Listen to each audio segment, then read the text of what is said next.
Happy new year 2025 to all of you. 2024 का आज last day है 31 दिसंबर। कल से नया साल चालू हो जाएगा 2025। तो ऑफ कोर्स वैसे भी जीएसटी और इनकम टैक्स में बहुत से चेंजेस आए दिन आते ही रहते हैं और हमें हर एक अपडेट के बारे में पता होना चाहिए, क्योंकि हम इस फील्ड में है जहां पे हम अपने क्लाइंट को इसके रिलेटेड सर्विसेज दे रहे हैं या फिर हम किसी कंपनी में जॉब कर रहे हैं, तो वहां पे भी तो हम अपने एम्प्लॉयर को सर्विस प्रोवाइड कर रहे हैं, राइट।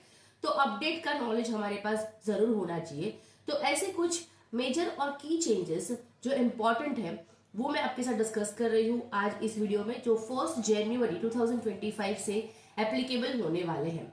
अगर आपको लगता है कि कोई इंपॉर्टेंट चेंज मैं भूल गई हूँ इसमें मेंशन करना, तो आप मुझे कमेंट में बता सकते हैं, ठीक है। इसके पहले हमारी वेबसाइट www.taxdecor.com पे अगर आप देखते हैं तो इस कोर्सेज के सेक्शन में आपको बहुत से कोर्सेज मिल जाएंगे जो आपके करियर के ग्रोथ के लिए इंपॉर्टेंट हो जाते हैं।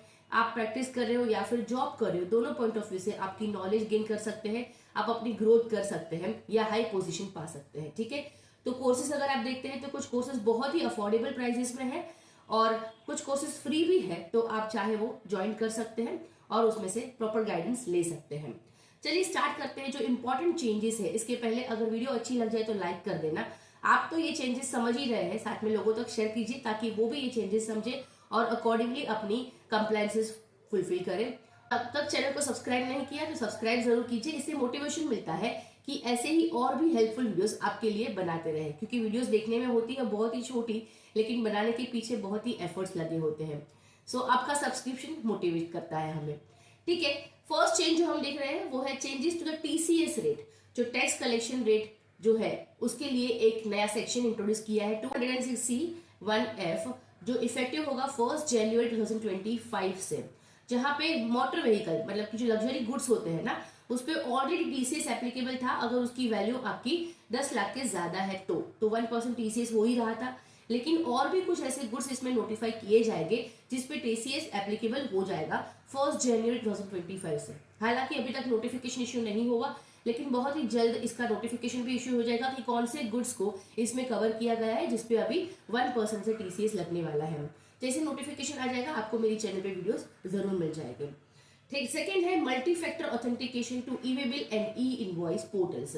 तो जैसे हम किसी पोर्टल पे या किसी वेबसाइट पे जब लॉगिन करने जाते हैं तो आईडी पासवर्ड के साथ हमें फिर मोबाइल पे जो ओटीपी मिलता है वो एंटर करने के बाद ही हम उस पे लॉगिन कर सकते हैं, राइट। इसी तरह से अब ये मल्टी फैक्टर ऑथेंटिफिकेशन हमारे ई-वे बिल और ई इनवॉइस के पोर्टल के लिए भी एप्लीकेबल हो रहा है। तो आप मेक श्योर करें कि आपका जो मोबाइल नंबर रजिस्टर्ड है ना इस पोर्टल पे वो आपका अवेलेबल हो, क्योंकि ओटीपी उस पे ही आने वाला है। अगर अवेलेबल नहीं है तो जीएसटी पोर्टल पे जाके आपको आपकी रजिस्टर्ड ईमेल आईडी और मोबाइल नंबर चेंज करना होगा, ठीक है। वो कैसे चेंज होगा शॉर्टली मैं आपको उसकी वीडियो भी अपलोड करके दे दूंगी, तो आप चेक कर सकते हैं कि हम जीएसटी पोर्टल पे अपनी मोबाइल नंबर कैसे चेंज कर सकते हैं, ठीक है।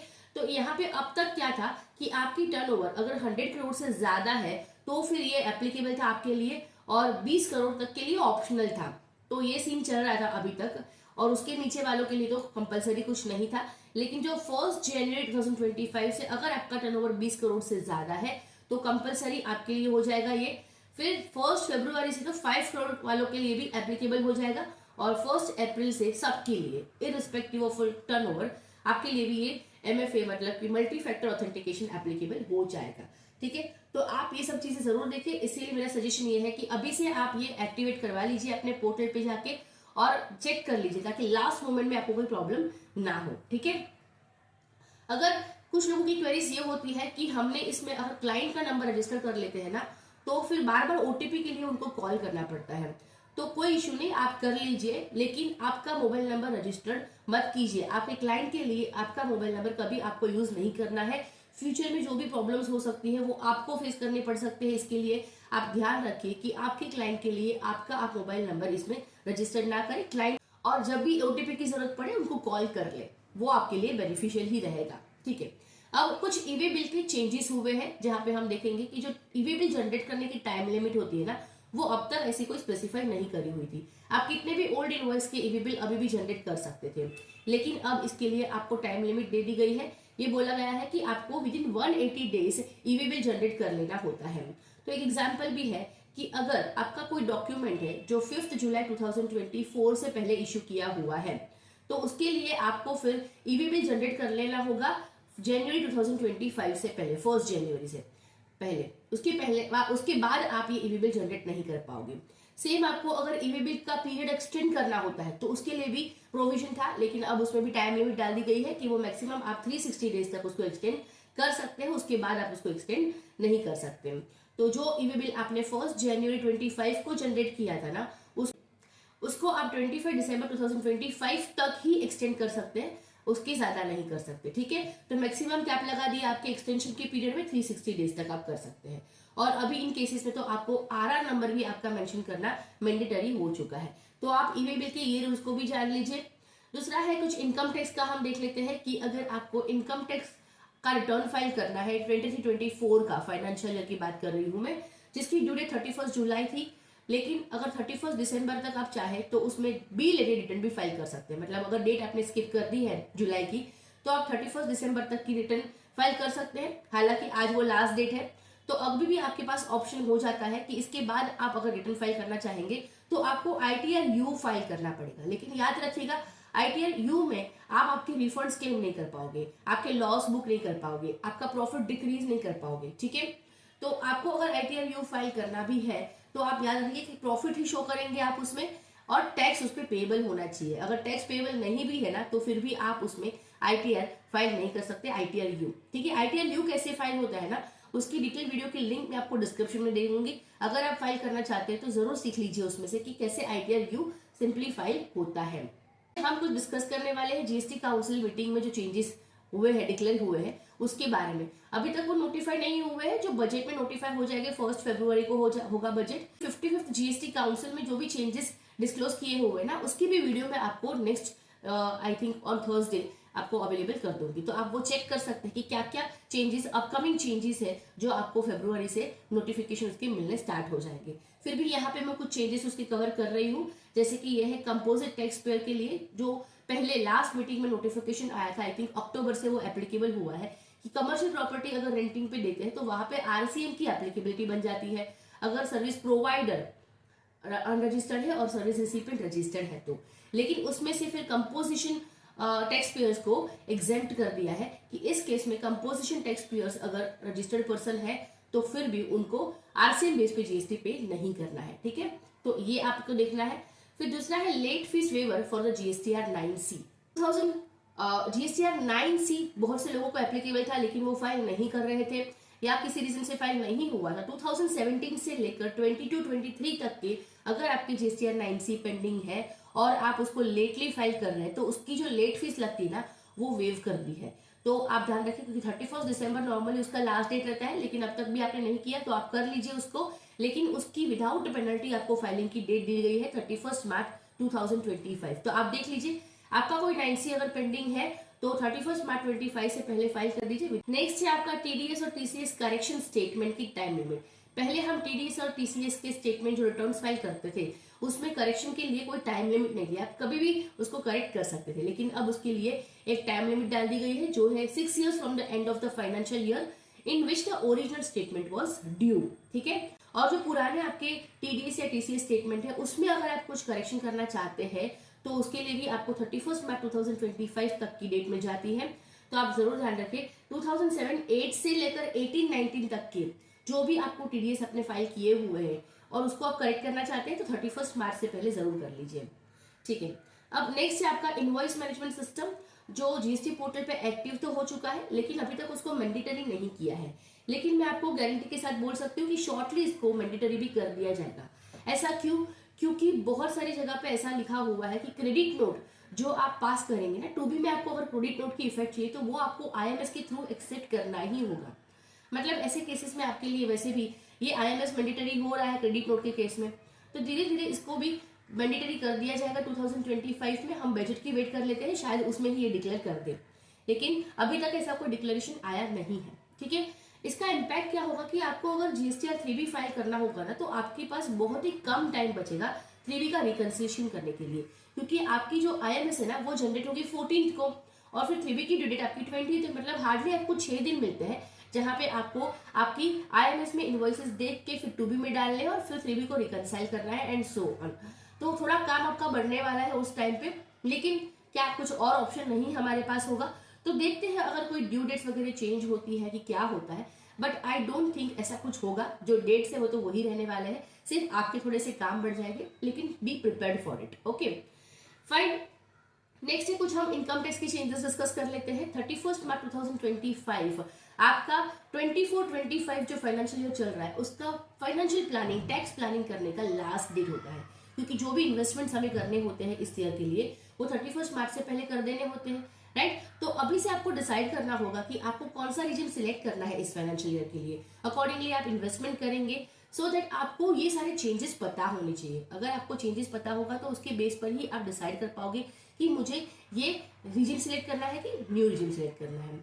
तो सबसे पहले तो हम टैक्स स्लैब देख लेते हैं। न्यू टैक्स रिजिम में आपका जो टैक्स स्लैब है वो क्या है। 3 लाख तक को कोई टैक्स नहीं है आपको। 3 to 7 लाख पे 5%, 7 to 10 लाख पे 10%, 10 to 12 पे 15%, 12 to 15 लाख की इनकम पे 20% एंड अबव 15 लाख 30%। तो ये आपका न्यू टैक्स रिजिम का टैक्स स्लैब है। इसमें आपको 87A का रिबेट जो मिलता है वो अप टू 7 लाख की इनकम पे मिलता है। तो मतलब 7 लाख तक जितना टैक्स आएगा वो आपको रिबेट में मिल जाएगा। इसमें से प्लस मार्जिनल रिलीफ भी मिलता है। तो मार्जिनल रिलीफ भी आप चेक कर सकते हैं कि क्यों क्या होता है। 7 लाख से ऊपर की इनकम पे भी आपको टैक्स माफ हो सकता है, लेकिन वो कब, उसकी डिटेल डिस्कशन मैंने एक वीडियो में की हुई है सेपरेटली, आप उसको देख सकते हैं, लिंक आपको डिस्क्रिप्शन में जरूर मिल जाएगी। नेक्स्ट स्टैंडर्ड डिडक्शन इन न्यू टैक्स रिजिम। तो ओल्ड टैक्स रिजिम में 50,000 था, न्यू में अभी वो 75,000 दिया गया है। फैमिली पेंशन भी ओल्ड में 15,000 था, अब न्यू में वो 25 मिल रहा है आपको, ठीक है।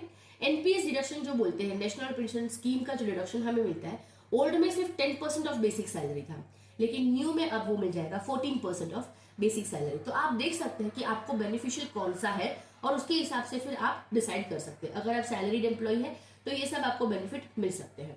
कैपिटल गेन टैक्स रेट्स में भी कुछ चेंजेस है। गेन अगर शॉर्ट टर्म इक्विटी है तो आपका जो न्यू टैक्स रिजिम है वो 20%, मतलब कैपिटल गेन में आपकी न्यू टैक्स रिजिम में टैक्सेशन या टैक्स रेट बढ़ा दिए गए हैं और ओल्ड में 15 था। शॉर्ट टर्म ऑल असेट्स में आपको देखिए इंडेक्सेशन के बिना आपको न्यू टैक्स रिजिम में 12.5% देना है, ठीक है। और ओल्ड टैक्स रिजिम में तो वो असेट पे डिपेंड करता है कि कितना रेट लगेगा। और लॉन्ग टर्म कैपिटल गेन में जो है वो आपको न्यू टैक्स रिजिम में एग्जम्पशन मिल जाता है सिर्फ 1.25 लाख का, मतलब ये तो इंक्रीज करके मिला है आपको, जबकि ये ओल्ड टैक्स रिजिम में सिर्फ 1 लाख ही था। तो ये कैपिटल गेन टैक्स रेट के डिफरेंस आपने देख लिए। अब होल्डिंग पीरियड आपका डिसाइड करना है, आपका असेट शॉर्ट टर्म है लॉन्ग टर्म है, उसके लिए भी कुछ चेंजेस करे गए थे। तो अगर आपकी लिस्टेड सिक्योरिटीज है तो new holding period is 1 year, जबकि पहले ये 1 ईयर ही था, उसमें कोई चेंजेस नहीं है। लेकिन जो नॉन लिस्टेड सिक्योरिटीज है ना उसके लिए अब ये फिक्स कर दिया है कि 2 साल तक का आपको पीरियड दिखना है, उससे ज्यादा तो लॉन्ग टर्म हो जाएगा। और पहले का जो था वो 2 साल या 3 साल तक भी हो सकता था, ठीक है। तो ये चेंजेस यहाँ पे है। फिर कुछ टीडीएस रेट में चेंजेस है जो एप्लीकेबल हो रहे हैं 2025 में, जैसे कि 194D insurance commission to the individual और HUF। तो ये 1 अप्रैल 2025 से 2% हो जाएगा। पहले ये 5 था, अभी 2% होगा अप्रैल 2025 से। यहाँ पे भी एक नया सेक्शन इंसर्ट कर दिया है पार्टनरशिप फॉर्म की पेमेंट के लिए, जो अप्रैल 25 से एप्लीकेबल होने वाला है।